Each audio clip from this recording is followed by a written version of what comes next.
नमस्कार सभी हमारे पाठकों को और दर्शकों को और श्रोताओं को।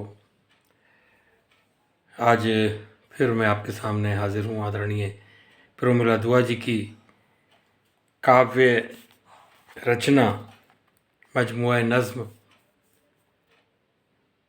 कलम का कलमा से उनकी लिखी हुई एक नज़्म लेकर। उम्मीद है कि ये नज़्म आपको ज़रूर पसंद आएगी। उनका ये लेखन, इसका शीर्षक है, आज उन्वान है वजूद। जी हाँ, वजूद। वो आदरणीय दुआ प्रोमिला जी लिखती हैं, लोग कहते रहे अक्सर मुझसे चंदन सा है तेरा वजूद। लोग कहते रहे अक्सर मुझसे चंदन सा है तेरा वजूद।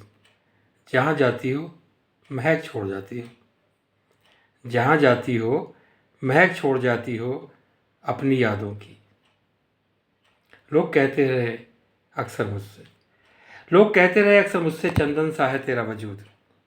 जहाँ जाती हो महक छोड़ जाती हो अपनी यादों की।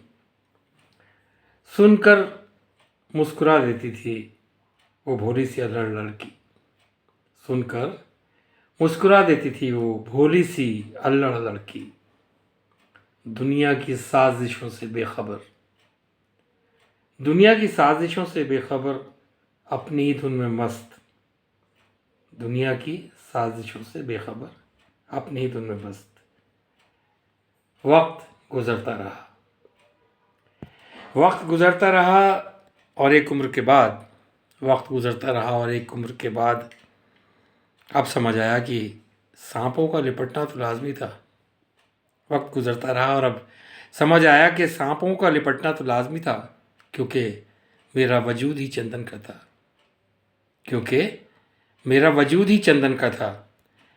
और एक उम्र गुजरने के बाद अब समझ आया कि सांपों का लिपटना तो लाजमी था, क्योंकि मेरा वजूद ही चंदन का था। अब दोष किसे दूं? अपने ही वजूद को या सांपों की मोहब्बत को? अब दोष किसे दूं? अपने ही वजूद को या सांपों की मोहब्बत को? लोग कहते रहे अक्सर मुझसे चंदन सा है तेरा वजूद। लोग कहते रहे अक्सर मुझसे चंदन सा है तेरा वजूद। जहाँ जाती हो महक छोड़ जाती हो अपनी यादों की। जहाँ जाती हो महक छोड़ जाती हो अपनी यादों की। सुनकर मुस्कुरा देती थी वो भोली सी अल्लड़ लड़की। दुनिया की साजिशों से बेखबर अपनी ही धुन में मस्त। दुनिया की साजिशों से बेखबर अपनी ही धुन में मस्त। वक्त गुजरता रहा और एक उम्र के बाद अब समझ आया। वक्त गुजरता रहा और एक उम्र के बाद अब समझ आया कि सांपों का लिपटना तो लाजमी था। वक्त गुजरता रहा और एक उम्र के बाद अब समझ में आया कि सांपों का लिपटना तो लाजमी था, क्योंकि मेरा वजूद ही चंदन का था। अब किसे दोष दूं? अपने ही वजूद को या सांपों की मोहब्बत को? दोस्तों, ये थी नज़्म आदरणीय दुआ प्रोमिला जी की लिखी हुई। आपको कैसी लगी, इस बारे में अपने विचार प्रकट कीजिएगा ज़रूर। हमें इंतज़ार रहेगा हमेशा की तरह। Thank you so much. अपना ख्याल रखिए। Take care please.